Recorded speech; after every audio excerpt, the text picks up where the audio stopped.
Most important topic के बारे में बात करेंगे, जो है हम लोग का फीमेल रिप्रोडक्टिव सिस्टम। ठीक है, फीमेल रिप्रोडक्टिव सिस्टम यानी मादा जनन तंत्र के बारे में आज हम डिस्कस करेंगे। इसको इंग्लिश में फीमेल रिप्रोडक्टिव सिस्टम कहते हैं और हिंदी में मादा जनन तंत्र कहते हैं। आज इसके बारे में बहुत डिटेल्स में हम लोग देखने वाले हैं। बिल्कुल बहुत मजा आने वाला है, इंटरेस्ट के साथ हम लोग पढ़ेंगे। आप सभी लोग जितने भी जुड़े हैं सब लोग बिल्कुल अंत तक वॉच करिए, तभी इसका प्रोसेस समझ में आएगा।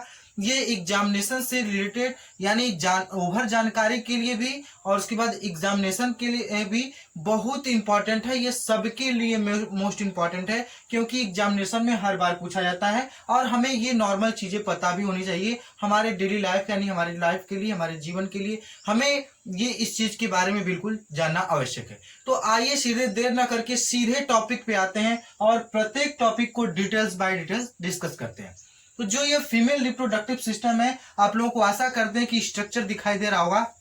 सबसे पहले स्ट्रक्चर की चर्चा कराते हैं कि स्ट्रक्चर में कौन कौन से कंपोनेंट मतलब इनके पार्ट पाए जाते हैं और इनका काम क्या होता है। पहले इसके बारे में देख लेते हैं, उसके बाद चर्चा करते हैं। जो फीमेल रिप्रोडक्टिव सिस्टम का सबसे अपर पार्ट होता है यानी सबसे ऊपर जो प्रेजेंट होता है, इसे बोलते हैं फंडस। क्या होता है? फंडस। फिर उसके बाद जो फीमेल रिप्रोडक्टिव सिस्टम में दो फैलोपियन नलिका होती है, जो फैलोपियन नलिका को हिंदी में कहते हैं अंडवाहिनी नलिका। यहां आप लोग को दिख रहा होगा। जो फैलोपियन ट्यूब को ही क्या बोलते हैं? अंडवाहिनी नलिका। जो कि फीमेल रिप्रोडक्टिव सिस्टम में दो अंडवाहिनी नलिका पाई जाती है यानी दो फैलोपियन ट्यूब पाया जाता है। तो देखिए, ये और ये दो फैलोपियन ट्यूब पाए जाते हैं फीमेल रिप्रोडक्टिव सिस्टम। ठीक है, फिर उसके बाद क्या होता है कि इधर फिम्बरी यानी फैलोपियन ट्यूब से लगी एक, जैसे ये हमारा हाथ दिखाई दे रहा है, ये फैलोपियन ट्यूब हो गया, और ये अंगुली जैसी हाथ के पंजे, जो पंजे हैं, ऐसी संरचना दिखाई दे रही है जो जिसमें ओवम्स लगा होता है, इसे बोलते हैं फिम्बरी और हिंदी में इसे बोलते हैं झालक। ठीक है, ये जो एक पकड़े रखता है, ओवम्स को पकड़ के रखता है और ये फैलोपियन में ट्रांसफर करता है, इसे बोलते हैं फिम्बरी, जो कि हाथ के स्ट्रक्चर के समान दिखाई दे रहा होगा। फिर उसके बाद इसी में एक लगा गोला का संरचना जिसे बोलते हैं अंडाशय या अंड ओवम्स बोलते हैं। ठीक है, इंग्लिश में ओवरी या फिर हिंदी में अंडाशय बोलते हैं, जो कि फैलोपियन ट्यूब के फिम्बरी पे लगा होता है और फिम्बरी जैसे ही मैच्योर हो जाता है, फिम्बरी ट्रांसफर कर देता है फैलोपियन ट्यूब में, और फैलोपियन ट्यूब में क्या होता है कि फर्टिलाइजेशन होता है यानी निषेचन की क्रिया संपन्न होती है। ठीक है, अब देखिए, फिर उसके बाद आता है सर्विक्स कैनाल। ये एक नली होती है जिससे द्वारा सर्विक्स कैनाल, तो एक नली होती है, इसे सर्विक्स कैनाल कहते हैं। और उसके बाद ये ग्रीवा क्या करती है कि जैसे किसी भी यूटेरस में जब बच्चे का डेवलपमेंट होता है तो उसको हानिकारक बैक्टीरिया से सुरक्षा प्रदान करती है तथा स्पर्म को जाने के लिए रास्ता प्रदान करती है। ये ग्रीवा होती है। योनि क्या होता है कि योनि क्या करती है कि सबसे लास्ट वाला पार्ट होता है, सबसे नीचे वाला पार्ट होता है, इसे योनि बोलते हैं, इंग्लिश में वेजाइना बोलते हैं। इनका काम होता है कि हमारे जो फीमेल रिप्रोडक्टिव सिस्टम है उनमें क्या करेगा कि यूरिन को पास आउट करेगा और बेबी के डेवलपमेंट यानी बर्थ के लिए रिस्पॉन्सिबल होगा। और उसके बाद इनका काम क्या होता है कि मेंस्ट्रुअल साइकिल्स इसी के द्वारा आते हैं। ठीक है, और ये जो यूटेरस होता है, जो गर्भाशय आपको दिख रहा है, दोनों फैलोपियन नलिका बाद में फैल जा रही हैं, ये गर्भाशय बीच में जो पा रहा है, इसकी भी 3 लेयर पाई जाती है। गर्भाशय में हम जानते हैं कि किसी भी बच्चे का डेवलपमेंट होता है, उनका भरण पोषण होता है, वो बढ़ते हैं, उसी गर्भाशय में उनका डेवलपमेंट होता है। ये इनकी 3 लेयर पाई जाती है। एक होता है एंडोमेट्रियम, एक होता है मायोमेट्रियम और एक होता है पेरीमेट्रियम। एंडोमेट्रियम सबसे अंदर वाली लेयर है और मायोमेट्रियम बीच वाली, जिसे मध्य वाली लेयर बोलते हैं, और पेरीमेट्रियम सबसे बाहरी। 3 लेयर पाई जाती हैं, जो कि यूटेरस की 3 लेयर पाई जाती है, एंडोमेट्रियम, मायोमेट्रियम, पेरीमेट्रियम। ठीक है, अब फीमेल रिप्रोडक्टिव सिस्टम में कैसे निषेचन होता है, ये तो सबके हम ओवरव्यू देके थोड़ा सा नॉर्मल इंट्रोडक्शन बताएं कि इनका क्या होता है, इनका काम क्या होता है। अब इनके एक एक के बारे में देखेंगे। जो फैलोपियन ट्यूब होता है, इसमें निषेचन की क्रिया संपन्न होती है यानी फर्टिलाइजेशन होता है जब ओवम्स, जैसे कोई ओवम्स हो गया और ये कोई स्पर्म हो गया, जब ओवम्स और स्पर्म आपस में मिलते हैं, वो कहाँ मिलते हैं? इन्थमस इम्पोलराइजेशन यानी फैलोपियन ट्यूब को जहां स्पर्म और ओवम्स मिलते हैं, जहां फर्टिलाइजेशन होता है, जहां निषेचन होता है, वहां पे उस स्थान को क्या कहते हैं? इन्थमस इम्पोलराइजेशन, जो कि फैलोपियन ट्यूब में पाया जाता है। तो इसमें निषेचन कहाँ हुआ? फर्टिलाइजेशन कहाँ हुआ? फैलोपियन ट्यूब में।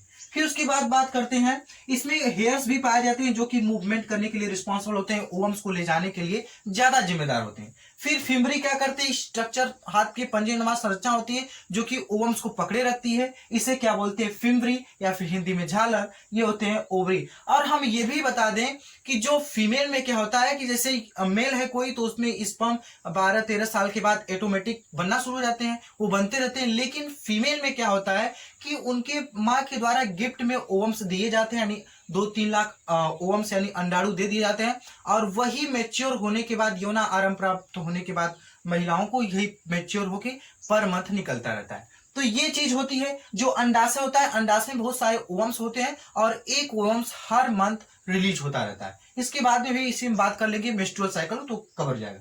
फिर उसके बाद जो ये यूटेरस होता है, ये हमेशा क्या होता है कि टूटता रहता है और जुड़ता रहता है, यानी पूरी तरीके से हर मंथ हम जानते हैं कि मेंस्ट्रुअल साइकिल्स आते हैं और वह पर मंथ, और ये जो फैलोपियन ट्यूब थे, एक मंथ इधर से आया तो दूसरे मंथ इधर से आता है, तो ये प्रॉपर काम चलता रहता है। तो ये जो जैसे निषेचन कब होता है कि जैसे जब किसी से फीमेल, जैसे कोई एक मंथ हुआ शुरू, जैसे मंथ चल रहा है शुरू में, वो मैच्योर होके कोई फिम्बरी में ओवम्स जो क्या हुआ मैच्योर होके फिम्बरी में लगा, और फिम्बरी धीरे धीरे ट्रांसफर कर दी फैलोपियन ट्यूब में। और फैलोपियन ट्यूब हम जानते हैं कि मेंस्ट्रुअल साइकिल्स कितने दिन के होते हैं, 28 डेज के यानी 28 दिन के होते हैं, और वह जाके यहाँ इंतजार करता है लगभग 7 दिन तक, 21 दिनों में मैच्योर होके 7 दिनों में लगभग यहाँ पहुंच जाता है, और वहां 7 दिनों तक वहां इंतजार करता है, 21 दिन में मैच्योर होके फैलोपियन ट्यूब पहुंचेगा, और यहाँ जाके 7 दिनों तक इंतजार करेगा किसका, स्पर्म का।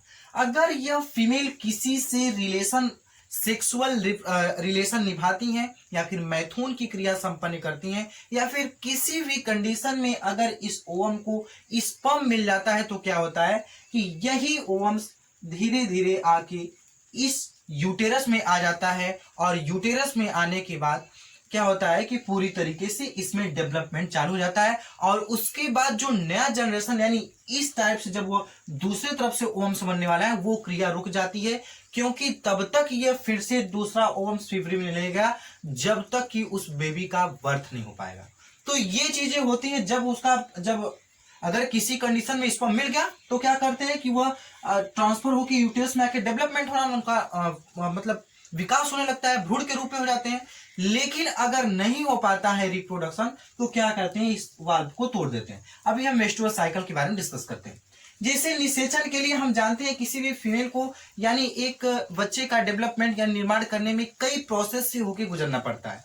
सबसे पहले अगर यह रिलेशन निभाते हैं तो क्या होता है कि जब स्पर्म और ओवम्स मिलते हैं तो मिलने की क्रिया को निषेचन कहते हैं। ठीक है, क्या होता है निषेचन। हम जानते हैं कि मेल में स्पर्म बनते हैं और फीमेल में ओवम्स बनते हैं, तो ये दोनों मिलने की क्रिया को क्या, स्पर्म और ओवम जब मिलते हैं तो मिलने की प्रक्रिया को निषेचन होता है, और निषेचन के बाद क्या होता है कि युग्मनज बनता है, यानी जो आपस में मिल जाते हैं। जैसे इसमें स्पर्म मिल गया तो युग्मनज, और युग्मनज के बाद बन जाता है भ्रूण, और भ्रूण के बाद धीरे धीरे वो बेबी का डेवलपमेंट हो जाता है। फिर सबसे पहले हार्ट का निर्माण होता है जिस बच्चे का, जब फर्टिलाइजेशन निषेचन के बाद।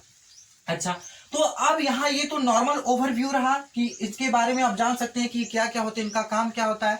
अब इसमें जानते हैं मेंस्ट्रुअल साइकिल्स क्या होते हैं। मेंस्ट्रुअल साइकिल जिसे मानसिक धर्म, आर्तव चक्र, पीरियड के नाम से जानते हैं। ये मेंस्ट्रुअल साइकिल्स क्या होते हैं कि जैसे रिप्रोडक्शन की प्रक्रिया में हम जानते हैं कि 28 डेज होता है मेंस्ट्रुअल साइकिल्स के, वो पर मंथ रिलीज होते हैं ओवम्स। अब यहाँ क्या हुआ कि जैसे कोई ओवम्स यहाँ लगा आके और 21 दिनों में मैच्योर होकर यहाँ आ गया। कहाँ आ गया, इंथमस इंप्रोडक्शन यानी फैलोपियन ट्यूब के इंथमस इंप्रोडक्शन के स्थान पे आ गया। जब यहाँ आ जाता है तो क्या होता है कि अब यहाँ ये बिल्कुल निषेचित मतलब इंतजार कर रहा है स्पर्म का। अगर किसी कंडीशन में स्पर्म मिल गया तो क्या होता है कि यही ओवम्स मतलब फर्टिलाइज होके इसमें आके लग जाते हैं, और यह मेंस्ट्रुअल साइकिल दोबारा मतलब फिर से नहीं आता है। जब तक नहीं आ गया तब तक उस बच्चे का डेवलपमेंट यानी बर्थ नहीं हो जाएगा, तब तक नहीं आता है। तो जब अगर स्पर्म न मिलने की कंडीशन में अगर किसी से वह रिलेशन नहीं निभा पाती हैं या फिर किसी मतलब स्पर्म किसी कंडीशन में नहीं मिल पाता है, तो क्या होता है कि यही ओवम क्षयित होकर आके इस वाल्व को तोड़ देता है। हम जानते हैं कि जब पीरियड्स आते हैं तो उसमें ब्लडिंग होती है, तो ब्लडिंग 1 से 3 दिन तक या फिर 2 से 3 दिन तक रहता है। तो क्या होता है कि इस वाल्व को तोड़ता है, इस वाल्व को ब्रेक डाउन करता है और ब्रेक डाउन करते हुए योनि के द्वारा बाहर निकल जाता है। यानी जब निषेचन नहीं होता है तो जब यही ओवम्स इस वाल्व को तोड़ता है और टूट के जब ब्लडिंग के माध्यम से बाहर निकलता है, तो यही टूटने की क्रिया और ब्लडिंग की क्रिया को ही क्या बोलते हैं, मेंस्ट्रुअल साइकिल्स। यह लगभग हर मंथ आता रहता है, एक मंथ इधर से आया तो दूसरे मंथ इधर से आना चालू हो जाता है। तो ये मेंस्ट्रुअल साइकिल्स होते हैं। लेकिन अब क्या होता है कि इनके लिए कुछ हार्मोन भी जिम्मेदार होते हैं कि कौन कौन सा हार्मोन हम जानते हैं। एक हार्मोन जो होता है कि FSH यानी फॉलिकल स्टिमुलेटिंग हार्मोन। जो फॉलिकल स्टिमुलेटिंग, फॉलिकल्स में यानी छोटे छोटे ओवम्स, अंडाणु, जो फॉलिकल स्टिमुलेटिंग हार्मोन होते हैं जब यह फीमेल में रिलीज होते हैं तो क्या होते हैं कि इस ओवम को क्या करते हैं, ओवुलेशन के लिए प्रेरित करते हैं और उनको मैच्योर करके फीमरी तक लाते हैं, यानी झाड़ तक लाते हैं। तो FSH का काम होता है। और एक होता है LH जो कि ल्यूटिनाइजिंग LH हार्मोन। जो LH हार्मोन होता है, ल्यूटिनाइजिंग हार्मोन होते हैं, जब यहां आके इस यूटेरस पे जब ओवम्स निषेचित यानी फर्टिलाइज जो ओवम्स होता है जब यहां आके लगता है तो क्या होता है कि जब LH हार्मोन रिलीज होते हैं और वही LH हार्मोन किस में कन्वर्ट हो जाते हैं, कार्पस ल्यूटियम में जब ओवम्स चेंज हो जाता है तो उसके बाद एक हार्मोन निकलता है जिसका नाम है प्रोजेस्टेरॉन।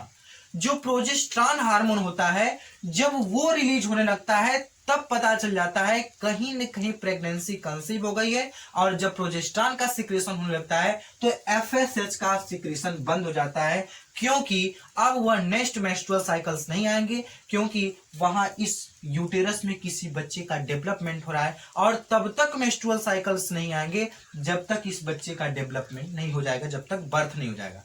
तो ये होते हैं प्रोसेस जो कि कैसे फीमेल में निषेचन होते हैं, कैसे जनन की क्रिया होती है और कैसे मेंस्ट्रुअल साइकिल्स आते हैं। और इनके बारे में अगर एग्जाम के बारे में पूछता है तो पूछता है कि नर जनन तंत्र या फिर फीमेल रिप्रोडक्टिव सिस्टम या फिर मादा जनन तंत्र के बारे में सचित्र वर्णन करें, तो सबसे पहले ये फिगर बनाइए और इसके सारे पार्ट को दर्शाइए और दर्शाने के बाद प्रत्येक टॉपिक को हेडिंग बाय हेडिंग करके छाप दीजिए और लिख दीजिए राइट अच्छे राइटिंग में और अच्छे फिगर बना के, तब कोई भी एग्जामिनर होगा आपको अच्छे नंबर